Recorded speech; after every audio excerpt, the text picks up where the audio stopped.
కందికుంట ప్రసాద్ గెలుపు ఎవ్వరూ ఆపలేరు.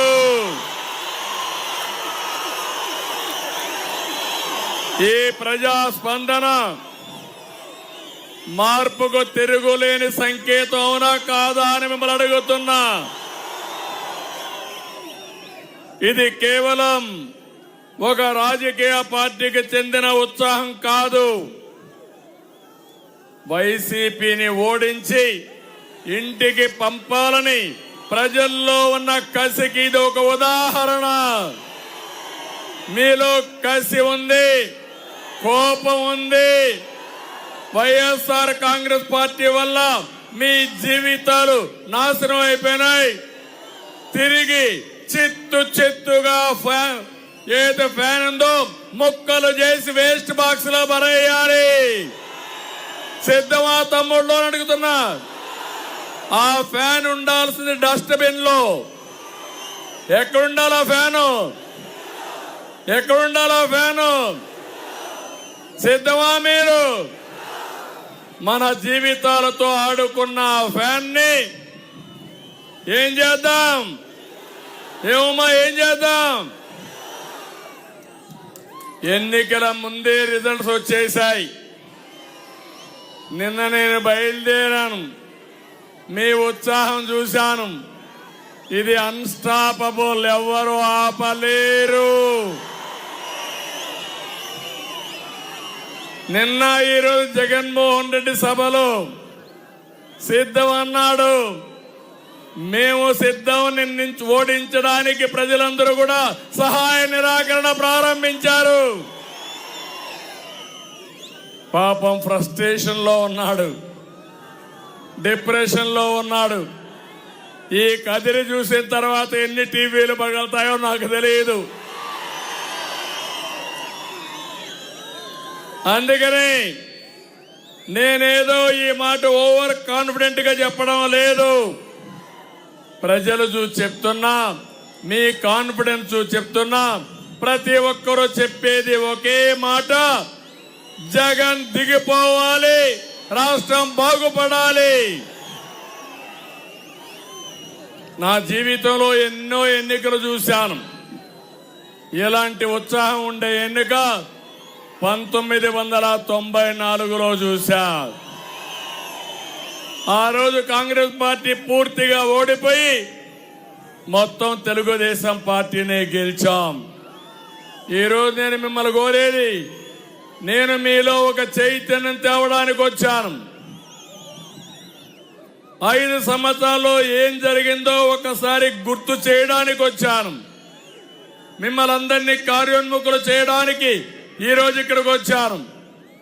ఇది 6వ మీటింగు. మీటింగ్ బై మీటింగ్ చూస్తే సూపర్ హిట్ అవుతున్నాయి. ఈరోజు ఒక్క విషయమే నేను అడుగుతున్నా. జగన్మోహన్ రెడ్డి నమ్మిన వారిని నిలువునా ముంచే మోసకారి. దీనికి ఉదాహరణ ఈ రాయలసీమ. ఎన్నికల ముందు మీకు మాటలు చెప్పాడు, విశ్వాసం కలిగించాడు. ఆయన నమ్మి నమ్మకంతో 52 సీట్లు అసెంబ్లీలుంటే 49 సీట్లు ఇక్కడ గెలిపించారు. గెలిపించారా లేదా? అతను చేసిన పని నెత్తిన చెయ్యి పెట్టాడు, బుగ్గలు నిమిలాడు, ముద్దులు పెట్టాడు. మీరు ఐస్ మారిగా కదిగిపోయారు. మంచి మనసున్న మీరందరూ. ఇప్పుడేం చేశాడు? నేను అడుగుతున్నా మిమ్మల్ని అందరినీ, మీకోసం జగన్మోహన్ రెడ్డి రాయలసీమ కోసం ఏమన్నా ఆలోచించాడా? నేను రాయలసీమ బిడ్డనే, ఈ గడ్డ మీదనే పుట్టా. నేను సవాలు విసురుతున్నా. ఒక్క పని ఎప్పుడైనా మిమ్మల్ని గురించి ఆలోచించాడా అని నేను అడుగుతున్నా. ఈ 5 ఏళ్లలో ఒక్క ఇరిగేషన్ పూర్తి చేశాడా తమ్ముళ్ళు? ఇరిగేషన్ ప్రాజెక్ట్ ని 1 ఎకరాకు నీళ్లు ఇచ్చాడా? ఒక పరిశ్రమ తెచ్చాడా? ఒక తమ్ముడికి ఉద్యోగం వచ్చిందా? ఉద్యోగం వస్తున్న నమ్మకం ఉందా మీకు? రాయలసీమలో 102 ప్రాజెక్టులుంటే పెండింగ్ లో ఉంటే అవన్నీ రద్దు చేశారు మొత్తం రాష్ట్రంలో. అది కూడా ప్రత్యేకంగా రాయలసీమలోనే. ఇంకో పక్క నేను ముఖ్యమంత్రిగా ఉండి 12,000 కోట్ల రూపాయలు రాయలసీమలో సాగునీటి ప్రాజెక్టులకు ఖర్చు పెట్టాను. ఎంత పెట్టావు జగన్మోహన్ రెడ్డి అని అడుగుతున్నా. ముష్టి 2,000 రూపాయలు ఖర్చు పెట్టాడు. నేను ఒక్క అందిరి నీవా పైన 4,200 కోట్లు ఖర్చు పెట్టాను.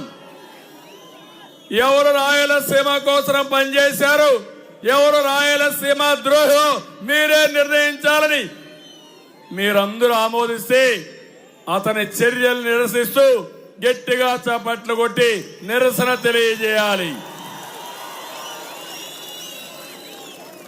ఎందుకు నేను ఈ మాట అన్నానంటే రాయలసీమ కరువు సీమ. ప్రజానీకం కష్టపడతారు, భూములున్నాయి, నీళ్లు లేకపోతే ఏ పని కాదు. అనంతపురం జిల్లా కరువులో నెంబర్ 1 ఇది. వలసలు ఎక్కువ పోతారు. ఇవన్నీ ఆలోచించి మన నాయకుడు నందమూరి తారక రామారావు గారు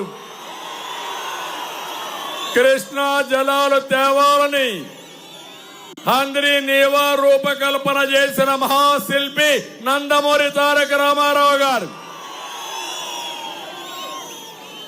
తెలుగు గంగ తమిళనాడుకు నీళ్లు ఇవ్వాల్సి వస్తే ఆ రోజు పైపుల ద్వారా కాదు, ఓపెన్ గా తీసుకెళ్లాలి, కాలువలు తీసుకెళ్లాలి. రాయలసీమ అవసరాలు తీర్చిన తర్వాతనే చెన్నైకి నీళ్లు ఇస్తారని చెప్పిన మహానేత నందమూరి తారక రామారావు గారని చెప్పి నేను మీకు తెలియజేస్తున్నా. నేను ఒకటి ఆలోచించాను, సమైక్య ఆంధ్రప్రదేశ్ లో రాయలసీమ పైన శ్రద్ధ పెట్టాను. మళ్లీ మొన్న ముఖ్యమంత్రి అయిన తర్వాత హంద్రి నీవా నేనే పూర్తిగా ఫోకస్ చేశాను. తమ్ముళ్ళు మీరు ఒకసారి చూస్తే జీడిపల్లి ప్రాజెక్టును పూర్తి చేశాను, చెర్లోపల్లి పూర్తి చేసి నేనే వచ్చి ఇక్కడ ఇనాగరేట్ చేశానా లేదా అని మిమ్మల్ని అడుగుతున్నా. మారాల రిజర్వాయర్ పూర్తి చేశాం, గొల్లపల్లి ప్రాజెక్టును పూర్తి చేశాం. మీరు ఒక్క విషయం గుర్తుపెట్టుకోవాలి, చరిత్ర కూడా ఎక్కడ నీళ్లుంటే అక్కడ నాగరికత ఉంటుంది, ఎక్కడ నీళ్లుంటే అక్కడ అభివృద్ధి ఉంటుంది, ఎక్కడ అభివృద్ధి ఉంటే అక్కడ ఉపాధి ఉంటుంది, మీకు మెరుగైన జీవన ప్రమాణాలు ఉంటాయి. ఈ రోజు మీరు చూడండి, రాయలసీమలో నీళ్లు ఇచ్చాం కాబట్టి నేను ఇంకొక విషయం ఆలోచించాను. వర్షపు నీరుని భూగర్భ జలాలుగా మార్చాలని 10 లక్షల పంట కుంటలు తవ్వించాను, ఫామ్ పాండ్స్ తవ్వించాను. ఈ రెండే కాదు, ఎక్కడ పడితే అక్కడ చెక్ డ్యాములు కట్టాం. అదేవిధంగా బిందు సేద్యానికి 90% సబ్సిడీ ఇస్తే అనంతపురం రైతాంగం పంటలు పండించారు, బ్రహ్మాండంగా ముందుకు పోయారు. ఈ 5 సంవత్సరాలు నేను ఉండుంటే అనంతపూర్ మొత్తం జిల్లా అంతా సస్యశ్యామలం చేసి అనంతపూర్లో పండే పంటల్ని, కాయలు కూరగాయలు ప్రపంచం మొత్తం ఎగుమతి చేసేవాళ్ళం. దుర్మార్గులు వచ్చారు, ఒక్క పని చేశారా అని మిమ్మల్ని అడుగుతున్నా. గొల్లపల్లి పూర్తి చేసి కియా మోటార్ తీసుకొచ్చి కొన్ని వేల మందికి ఉద్యోగాలు ఇచ్చిన ఘనత తెలుగుదేశం పార్టీది, అవునా కాదా అని మిమ్మల్ని అడుగుతున్నా. ఇక్కడే పార్థసారథి ఉన్నాడు, ఆ రోజు ఎమ్మెల్యేగా ఉన్నాడు. నేను ఒకటే చెప్పాను ఆయనకి, ఈ పరిశ్రమ రావాలి. వైఎస్ఆర్ కాంగ్రెస్ పార్టీ అడ్డుపడతారు, ఏ మాత్రం ఆధారపడకుండా చేయమంటే అది పూర్తి చేశాం. ఈరోజు 12 లక్షల కార్లు ప్రపంచం అంతా తిరుగుతున్నాయంటే ఆ కార్లు తయారు చేసింది కరువు ప్రాంతమైన అనంతపూర్లో ఉంటే ఇది మనకు గర్వ కారణం.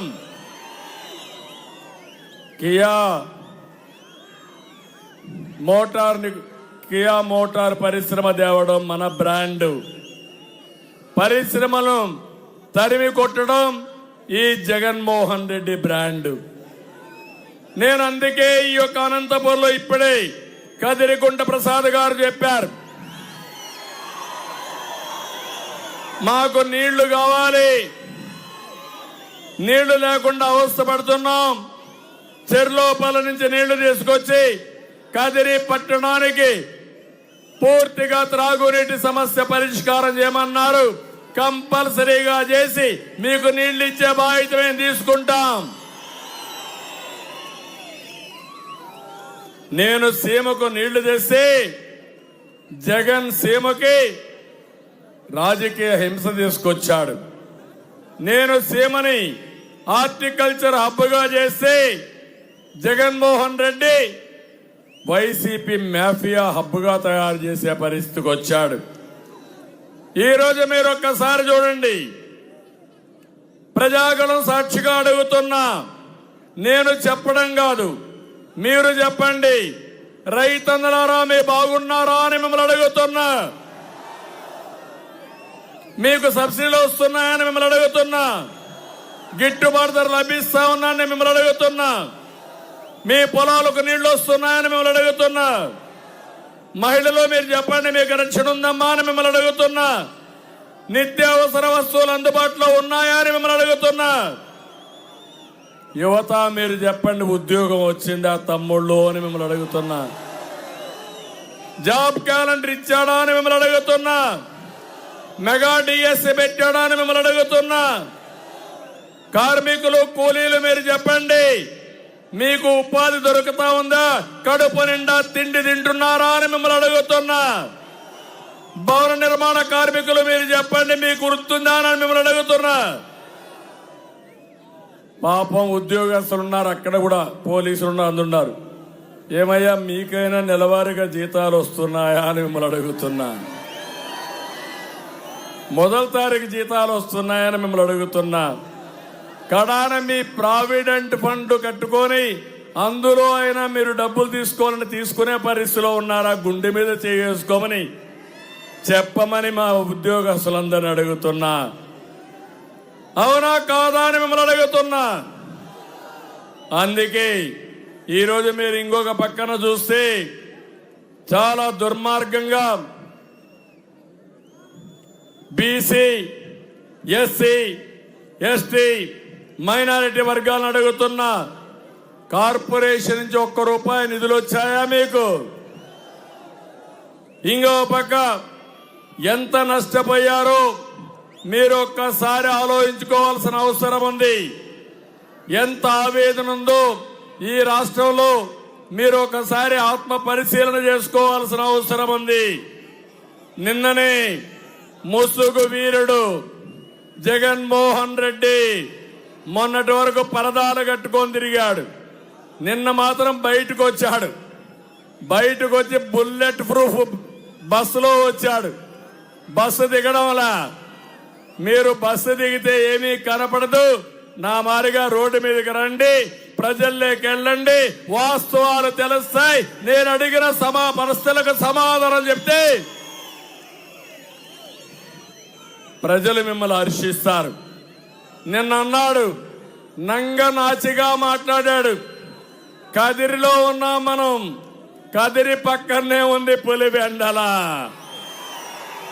అవునా కాదా తమ్ముళ్ళు? ఇక్కడి నుంచి కేకేస్తే పులివెందల్లో వినపడొస్తుంది. పులివెందల్లో ఏదైనా గొడ్డలు వేటేస్తే ఇక్కడికి వినపడొస్తుంది. అవునా కాదా? ఆ గొడ్డళ్ళు కూడా ఇక్కడే తయారు చేసినప్పుడు వచ్చాయి. నిన్నంటాడు, నాకైతే అర్థం కావడం లేదు, కలియుగంలో నా మీద ఆరోపణలు చేస్తున్నారు, మా చిన్నాన్న చంపేశారు అని మళ్ళా మొదటికి వచ్చాడు డ్రామా రాయుడు కరకట్ట కమల్ హాసన్. ఇక్కడ అడుగుతున్నా, బాబాయిని చంపింది ఎవరు తమ్ముళ్ళు అని మిమ్మల్ని అడుగుతున్నా. ఎవరు చంపారు? ఎవరు చంపారు తెలుసు అని ఆవిడ చేలిపైకి ఎత్తండి.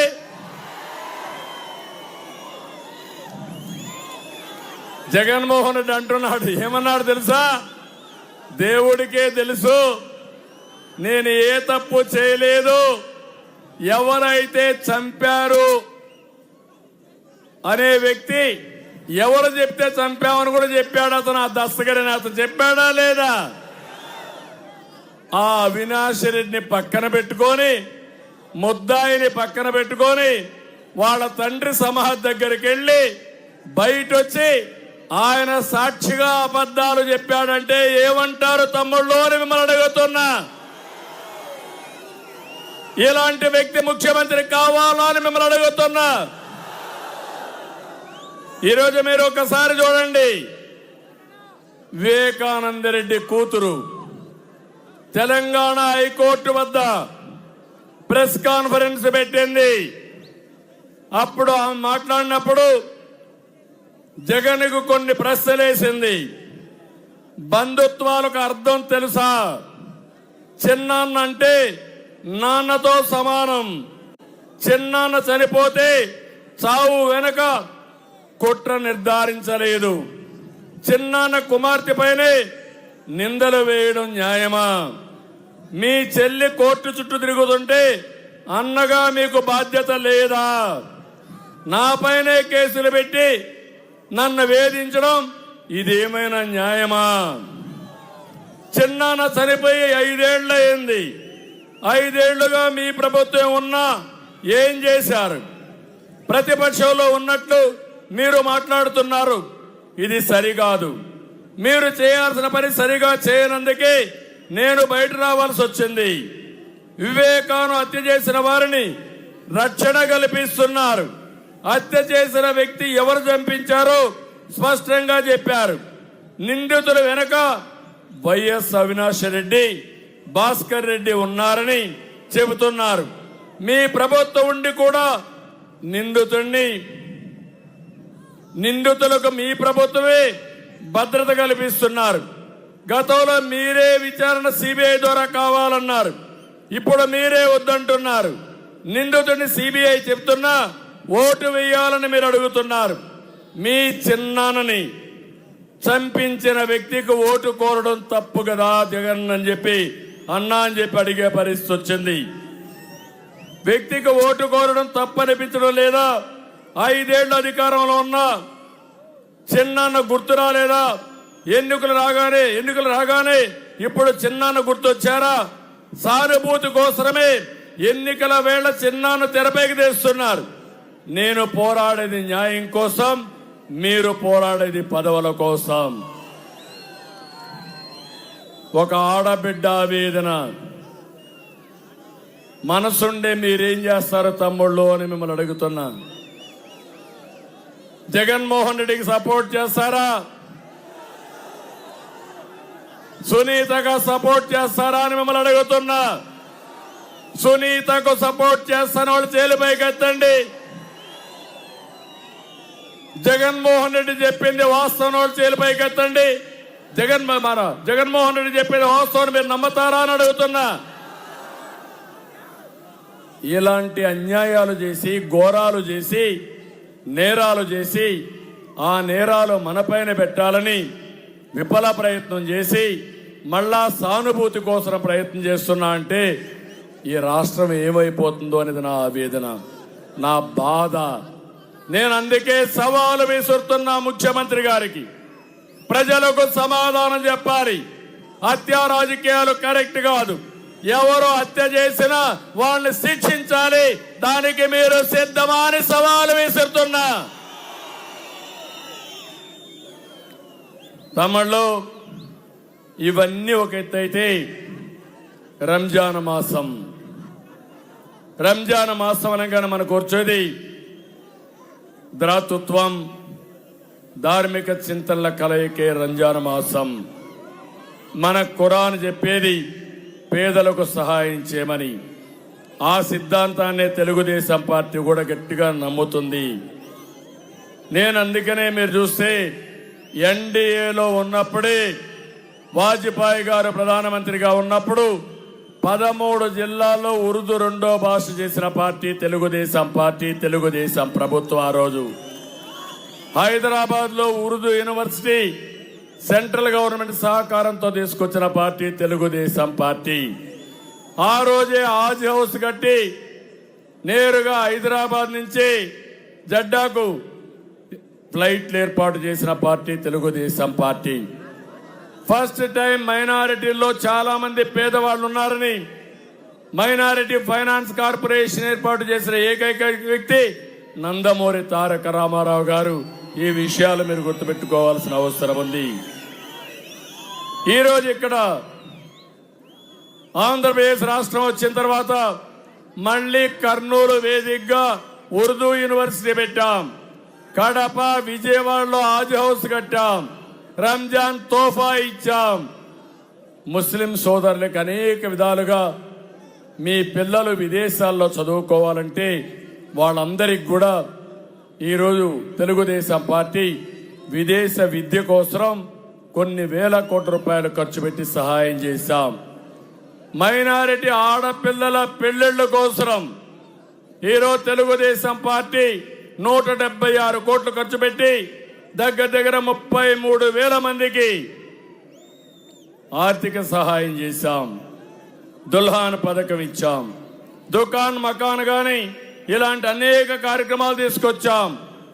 మైనారిటీలకి ఆర్థిక సహాయం చేసి ఉపాధి కల్పించాం. ఇలాంటి సమస్యలన్నీ కూడా పరిష్కారం చేసుకుంటూ ముందుకు పోయాం. ఈరోజు వైఎస్ఆర్ కాంగ్రెస్ పార్టీ చెప్తున్నారు మేమేదో బీజేపీ మేమందరం కలిసామని. నేను ఒకే ఒక విషయం మిమ్మల్ని కోరుతున్నా. ఈరోజు మేము బీజేపీ జనసేన కలిసామంటే ఈ రాష్ట్రాన్ని కాపాడుకోవడానికి కలిసాము తప్ప ఇంకోటి కాదు. రాష్ట్రం దివాలా తీసింది.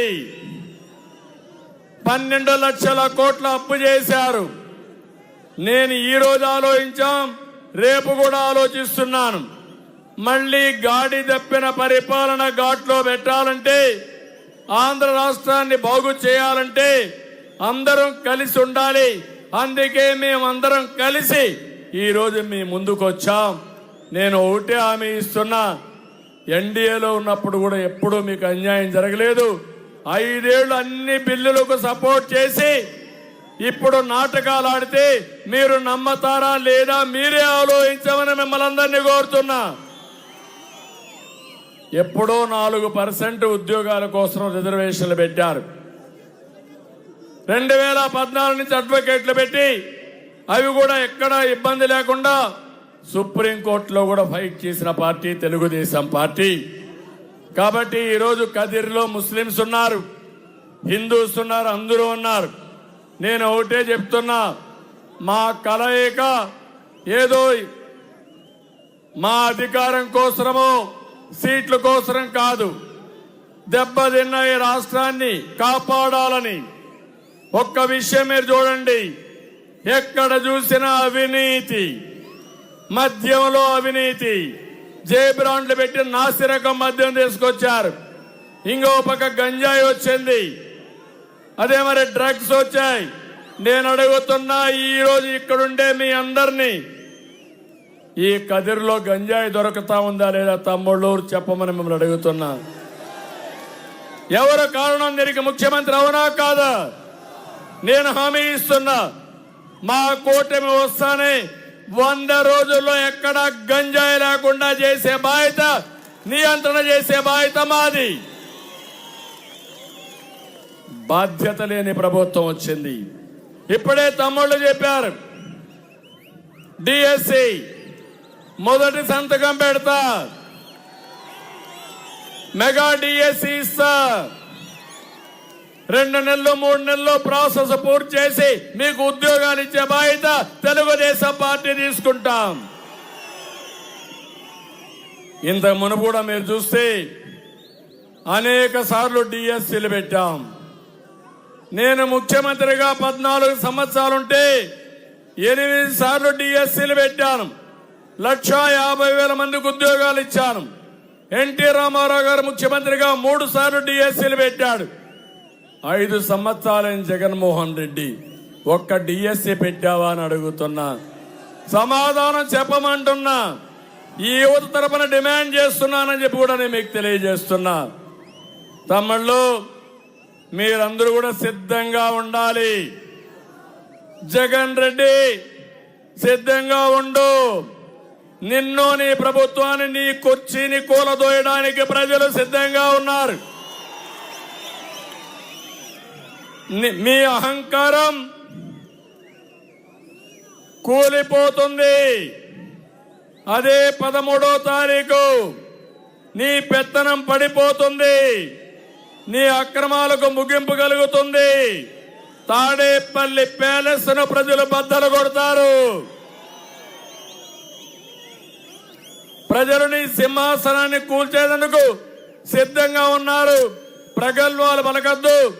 చేసిన తప్పులు ఒప్పుకొని ఎప్పటికప్పుడు ఏం చేస్తామో చెప్తే ప్రజలు ఒప్పుకుంటారు తప్ప ప్రజల్ని మోసం చేయడం కరెక్ట్ కాదని చెప్పి కూడా నేను మీకు తెలియజేస్తున్నా. నేను ఈరోజు ఒకటే మీ అందరికీ చెప్తున్నాను. ఏదో నేను విమర్శించడానికి రాలేదు. ఇక్కడ మీ అందరికీ స్పష్టమైన హామీ ఇస్తున్నా. అందులో మీరు చూస్తే మహిళలు ఉన్నారు. మహిళలకు న్యాయం చేసిన పార్టీ తెలుగుదేశం పార్టీ. అభివృద్ధి చేసిన పార్టీ తెలుగుదేశం పార్టీ. ఈరోజు మీరు ఒక్క విషయం చూస్తే మొట్టమొదటిసారిగా ఆస్తిలో సమాన హక్కు ఇచ్చింది మహిళలకు గౌరవనీయులు ఎన్టీ రామారావు గారు. పద్మావతి యూనివర్సిటీ పెట్టింది ఎన్టీ రామారావు గారు. ఇంకో పక్క నేను ముఖ్యమంత్రి అయిన తర్వాత డాక్రా సంఘాలు పెట్టాం. ఆర్థిక స్వావలంబన కోసం కష్టపడ్డాం. అంతేకాకుండా పొదుపు ఉద్యమం నేర్పించాం. వంట గ్యాస్ ఇచ్చాం. అదే మాదిరిగా ఉద్యోగాల్లో కాలేజీల్లో 33% రిజర్వేషన్లు పెట్టాం. ఈరోజు నా ఆలోచన మళ్లీ మహిళలను ముందు పెట్టి వాళ్ళ ద్వారా మీ కుటుంబాన్ని ఆర్థికంగా పైకి తేవాలని ఒక మహత్తరమైన కార్యక్రమంతో మీ ముందుకు వస్తున్నా. అందుకని ఆడబిడ్డ నిధి 18 ఏళ్లు నిండినటువంటి ప్రతి ఒక్క మహిళకు 1500 రూపాయలు మీ అకౌంట్లో వేసే బాధ్యత తెలుగుదేశం పార్టీ తీసుకుంటాం. మిత్ర పక్షాలు తీసుకుంటాం. ఇద్దరుంటే 3000 వస్తుంది. ముగ్గురుంటే 4500 వస్తుంది. నలుగురుంటే 6000 వస్తుంది. ఎలాంటి విశిక్షణ లేకుండా 18 సంవత్సరాలు పైబడిన అందరికీ ఆర్థిక సహాయం చేసే బాధ్యత, 1500 రూపాయలు ఇచ్చే బాధ్యత మా కూటమి తీసుకుంటామని చెప్పి కూడా నేను మీకు తెలియజేస్తున్నా. ఇంకో పక్కన తల్లికి వందనం. పిల్లలందరికీ ఎంతమంది పిల్లలుంటే అంతమందికి 15,000 ఇస్తాం. ఒకరుంటే 15,000, ఇద్దరుంటే 30,000, ముగ్గురుంటే 45,000, నలుగురుంటే 60,000.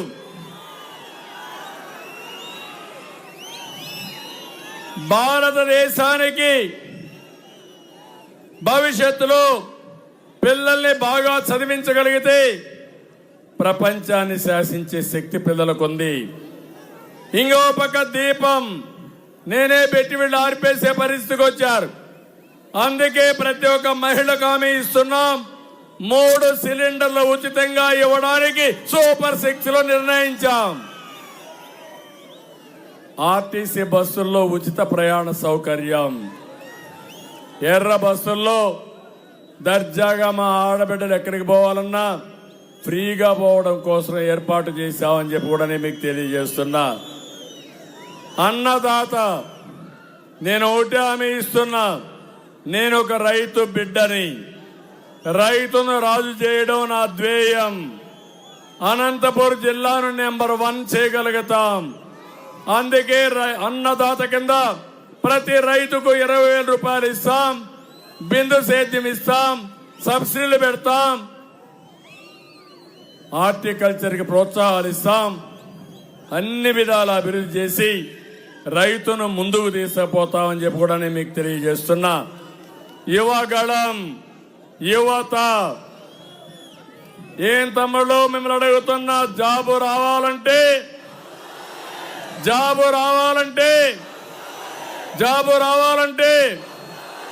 అందుకే నేను పిల్లలను చూస్తున్న. జెండాలు పట్టుకున్న వాళ్ళందరూ పిల్లలే. రోడ్డు మీదకి వచ్చిన వాళ్ళందరూ యువతే. ఒకటే చెప్తున్నా, మీ అమ్మ నాన్న కష్టపడి మిమ్మల్ని చదివించారు. దుర్మార్గులు వీళ్ళ వల్ల మీకు ఉద్యోగాలు రావడం లేదు.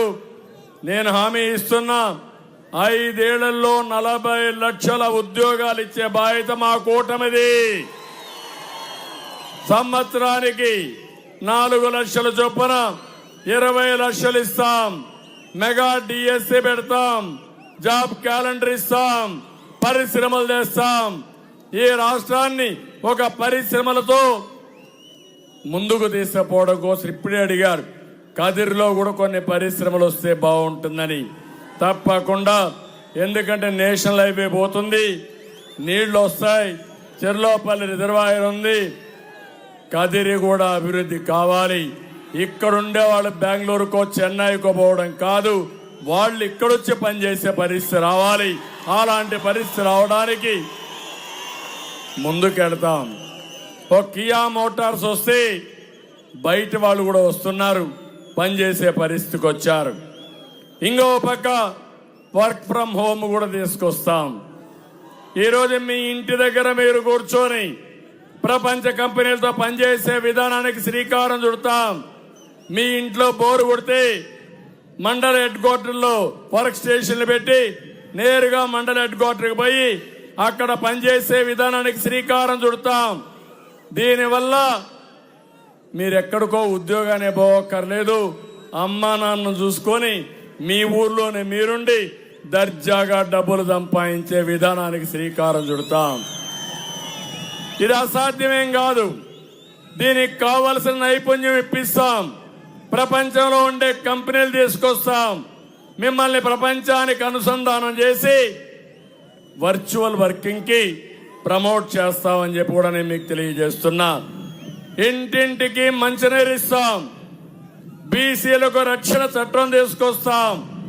నా ఆలోచన ఒకటి, ఈ దేశంలో ఈ రాష్ట్రంలో పేదరిక నిర్మూలన జరగాలి.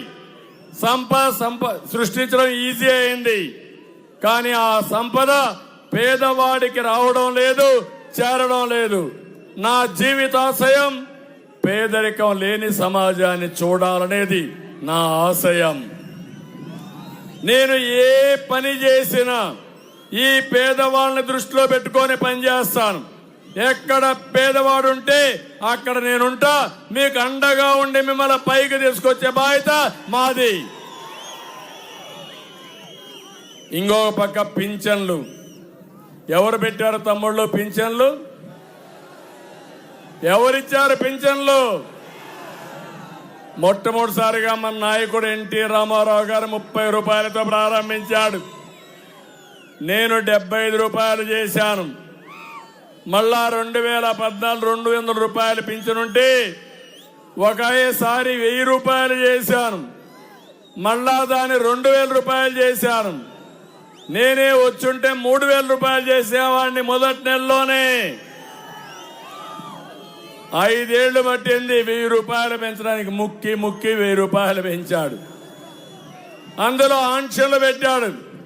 ఈ రోజు హామీ ఇస్తున్నా, వృద్ధులందరికీ కూడా వితంతువులు గాని, వృద్ధులకు గాని, వికలాంగులకు గాని పింఛన్లు పెంచాం.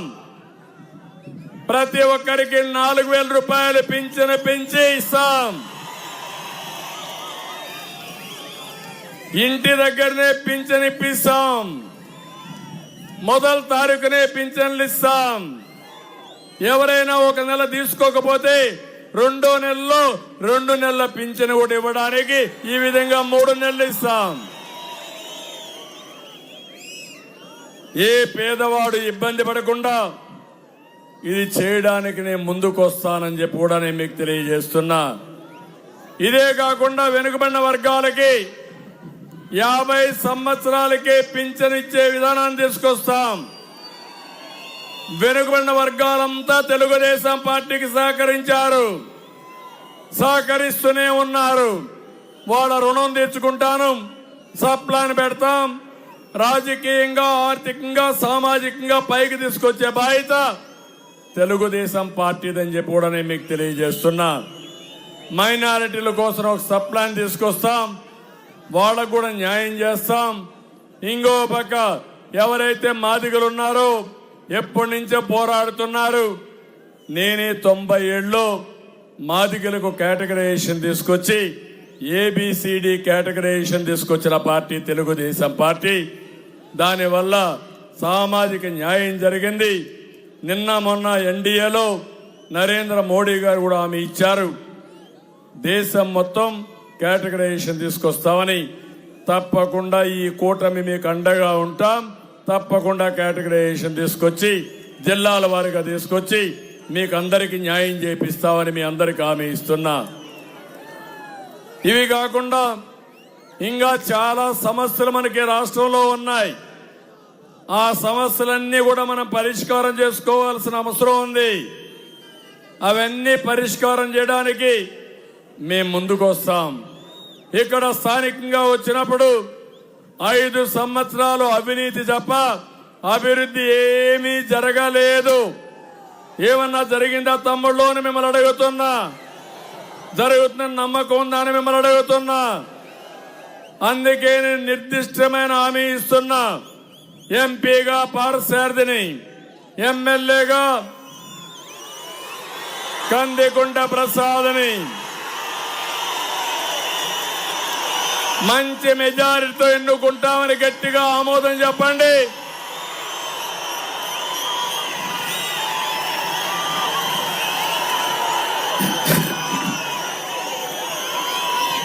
ఆ పని చేయండి. కదిరిలో గంజాయి లేకుండా చేసే బాధ్యత, డ్రగ్స్ లేకుండా చేసే బాధ్యత మేము తీసుకుంటాం. కదిరిలో లక్ష్మీ నరసింహస్వామి ఆలయాన్ని బాగా అభివృద్ధి చేయాలి. పట్టు వస్త్రాలు ఇవ్వాలి. అవసరమైతే మంత్రిని పంపించిస్తా. 1-2 సార్లు నేనే స్వయంగా వచ్చి పట్టు వస్త్రాలు సమర్పించి దేవుని రుణం కూడా తీసుకుంటాం. అదే మారిగా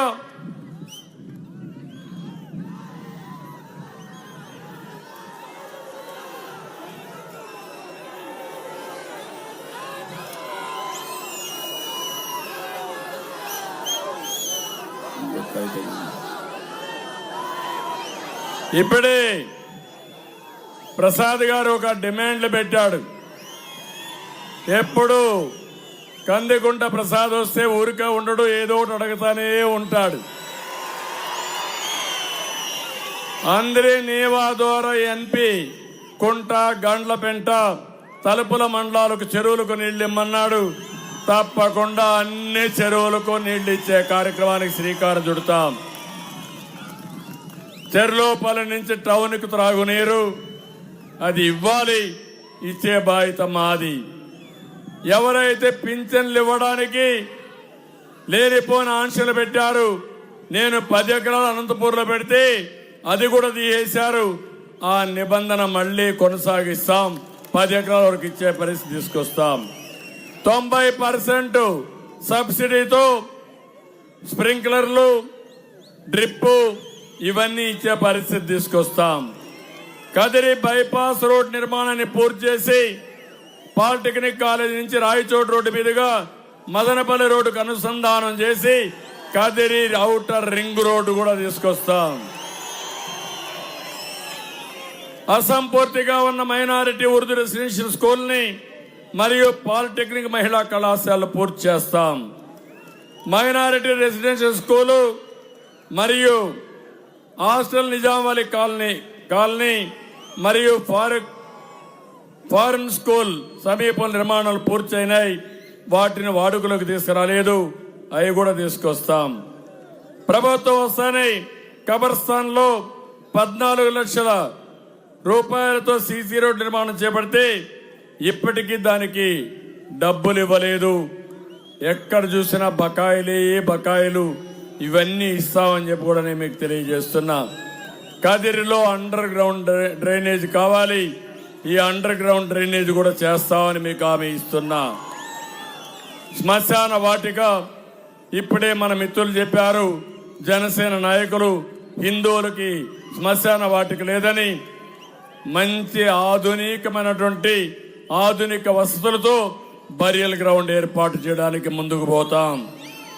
కదిరి ప్రాంతంలో వలస నిర్మూలించడానికి ఇండస్ట్రియల్ పార్క్ ఒకటి కావాలన్నారు. అది కూడా ఏర్పాటు చేస్తాం. అదే మరి కోల్డ్ స్టోరేజెస్ కావాలన్నారు. టమోటో ప్రాసెసింగ్ యూనిట్స్ కూడా రావాలి ఈ ప్రాంతంలో. అప్పుడే రేట్లు స్టెబిలైజ్ అవుతాయి. ఇది కూడా ఆలోచిస్తామని చెప్పి కూడా నేను మీకు తెలియజేస్తున్నా. కదిరిలో ఇంజనీరింగ్ కాలేజీ, గాండ్లపెంట, ఎన్పి కుంట మండలాల్లో జూనియర్ కాలేజీ కావాలన్నారు. ఇంజనీరింగ్ కాలేజీలు కానీ జూనియర్ కాలేజీలు కానీ ఎక్కడెక్కడ లేవో అవన్నీ ఇవ్వడానికి ముందుకు పోతాం. కదిరి రాయచోటి రోడ్డు నిర్మాణం గవర్నమెంట్ వచ్చిన 3 నెలల్లోనే పూర్తి చేయాలని కోరారు. తప్పకుండా పూర్తి చేద్దాం. అనంతపురం జిల్లాలోని వ్యవసాయ రైతుల హామీ పథకం ద్వారా పనిచేసే కూలీలకు ప్రతి ఎకరానికి నరేగా డబ్బులు అడిగారు. ఇది కేంద్ర పాలసీ, ఎప్పటి నుంచో ఉంది. కేంద్రంతో కూడా సంప్రదించి ఏం చేయాలో చేస్తాం. ఇక్కడే ఉద్యోగస్తులున్నారు. నేను ఒకటే చెప్తున్నా, ఉద్యోగస్తులకు చాలా అన్యాయం జరిగింది. ఇంకా భయపడుతున్నారు. మీరు న్యాయం కోసం భయపడద్దండి. ఎన్నికల కమిషన్ ఆధీనంలో ఉన్నారు. మీ డ్యూటీ మీరు చేయండి. మీ గౌరవాన్ని పెంచే బాధ్యత మా కూటమి తీసుకుంటుంది. మళ్ళీ మీ గౌరవాన్ని పెంచడమే కాదు, పెన్షన్స్ హామీ ఇస్తున్నా. మొదటి తారీఖున పెన్షనర్స్ కి పింఛన్ ఇచ్చే విధానానికి శ్రీకారం చుడతాం. ఉద్యోగస్తులు కూడా అన్ని విధాలు ఆదుకుంటాం. ఈరోజు నన్ను అడిగింది 12వ పిఆర్సి వెంటనే ప్రకటించాలని, 30% ఐఆర్ కూడా ఇవ్వాలని, ఇంటీరియం ఇది కూడా ఇవ్వాలని నేను అడుగుతున్నా. మీ నాయకులు ముఖ్యమంత్రిని అడగలేకపోయారు, కానీ ఈరోజు మీరు నన్ను అడగగలిగారు. అదే ప్రజాస్వామ్యం. ఆ ప్రజాస్వామ్యాన్ని పరిరక్షిస్తాం. అందరికీ న్యాయం చేసే బాధ్యత మేము తీసుకుంటాం. విద్యాశాఖలో కొన్ని విషయాలు చెప్పారు, వైద్య ఆరోగ్య శాఖలో కొన్ని విషయాలు చెప్పారు, అదే మరి సిపిఎస్ ఒకటి చెప్పారు. నేను ఒకటే చెప్తున్నా, ఉద్యోగస్తుల సమస్యలన్నీ నేను సానుకూలంగా ఆలోచిస్తా. ఎన్ని సమస్యలకు వీలైతే అన్ని సమస్యలు పరిష్కారం చేస్తాం. ఇక్కడ వడ్డెర్లు కూడా ఉన్నారు, వాళ్ళకు నేను మ్యాక్సిమం ప్రయత్నం చేస్తున్నా. కానీ ఈరోజు అవన్నీ కూడా ఇబ్బంది ఉందనే ఉద్దేశంతో ఈరోజు జిల్లా పార్టీ ప్రెసిడెంట్ మొదటిసారిగా హిందూపూర్ జిల్లా పార్టీ అధ్యక్షుడిగా ఒక వడ్డెర కులస్తులు పెట్టిన పార్టీ తెలుగుదేశం పార్టీ. భవిష్యత్తులో మీకు చట్టసభల్లో ప్రాతినిధ్యం ఇస్తాం, మిమ్మల్ని పైకి తీసుకొస్తాం, రాజకీయంగా ఆర్థికంగా పైకి తీసుకొచ్చే బాధ్యత మేము తీసుకుంటాం. అందుకే ఈరోజు ఒకటే విషయం కోరుతున్నా. ఈరోజు నేను చెప్పాల్సిన విషయాలన్నీ మీరు చెప్పాను. వ్యక్తిగత సమస్యలు ఒకటైతే, సమాజానికి హితం పలకడం ఒకటైతే, ఈ రాష్ట్రాన్ని కాపాడుకోవడం అందరి బాధ్యత. ఇది నా ఒక్కడి బాధ్యత కాదు. బీజేపీ, తెలుగుదేశం, జనసేన పార్టీల బాధ్యతే కాదు, మీ అందరి బాధ్యత. మేధావులు కలిసి రండి, సంఘాలు పెట్టుకున్న పెద్దలు కలిసి రండి, కుల సంఘాలు కలిసి రండి, మత పెద్దలు కలిసి రండి. అందరం కలుద్దాం, ఈ రాష్ట్రాన్ని బాగు చేసుకుందాం. దీనికి అందరూ కలిసి రమ్మని మరొక్కసారి కోరుకుంటూ, ఈరోజు కదిరికి వచ్చినప్పుడు మీరు చూపించిన అభిమానాన్ని చూసిన తర్వాత నాకు ఎక్కడ లేని ధైర్యం వచ్చింది. తప్పకుండా గవర్నమెంట్ మనదే. ఆ తర్వాత 45 సంవత్సరాలుగా మీరు చూశారు నన్ను. 40 ఏళ్లుగా ఉన్నాను, 14 ఏళ్లుగా ముఖ్యమంత్రిగా పనిచేశాను. ఈరోజు హామీ ఇస్తున్నా, 14 ఏళ్లలో ఎన్ని పనులు చేశారో రాబోయే 5 సంవత్సరాలు అన్ని పనులు చేసి మీ రుణం తీర్చుకుంటా. ఇది అసాధ్యమేం కాదు, సాధ్యం. సంపద సృష్టించడం తెలిసిన పార్టీ తెలుగుదేశం పార్టీ, ఉద్యోగాలు ఇవ్వడం తెలిసిన పార్టీ తెలుగుదేశం పార్టీ, దూరదృష్టితో ఆలోచించడం చేసిన పార్టీ తెలుగుదేశం పార్టీ, సంక్షేమ కార్యక్రమాల్ని, అభివృద్ధి కార్యక్రమాల్ని ముందుకు తీసుకుపోయిన పార్టీ తెలుగుదేశం పార్టీ. అప్పులు చేసి సమాజం బాగుపడదు. అప్పులు చేస్తే మనమే వడ్డీతో సహా కట్టాలి. సంపద సృష్టించి ఆదాయం పెంచితే అది శాశ్వతం. ఆ పనే మేము చేస్తామని మరొక్కసారి మీ అందరికి హామీ ఇస్తూ, మీరు కూడా 46 రోజులు ఆలోచించండి. 10 రూపాయలు ఇచ్చి 100 రూపాయలు లాగేసి జలగ ప్రభుత్వం కావాలా? 15 రూపాయలు ఇచ్చి కొన్ని వందల వేల రూపాయలు తయారు చేయించి మీ ద్వారా సంపద సృష్టించే పార్టీ కావాలా? మీరు ఆలోచించుకోండి. నేను ఒకటే చెప్తున్నాను, సంపద సృష్టించి మీకు 15 రూపాయలు ఇచ్చి 15 రూపాయల్ని 100 రూపాయలు చేయించే విధానం నేర్పించి 100,000 రూపాయలు చేయించి 10,000 రూపాయలు చేయించి పేదవాళ్ళకు అండగా ఉండబోయే పార్టీ ఈ కూటమి. మీ జీవన ప్రమాణాలు పెంచబోయేది ఈ పార్టీ. ఏ రాజకీయ పార్టీని ఆలోచించాల్సింది పేదవాడి జీవన ప్రమాణాలు పెంచాలి. పేదవాడిని అప్పుల ఊబిలో నెట్టడం కరెక్ట్ కాదు. అలాంటి పార్టీల వల్ల మనకు ఇబ్బందులు తప్ప ఇంకొక ఇబ్బంది లేదు. ఈ రోజు రాష్ట్రంలో బాగుపడింది ఒకే ఒక వ్యక్తి, జగన్మోహన్ రెడ్డి తప్ప ఎవరు బాగుపడలేదు. అదే నా ఆవేదన. అన్ని దోపిడీ, ఇసుక దోపిడీ, మద్యంలో ముడుపులు,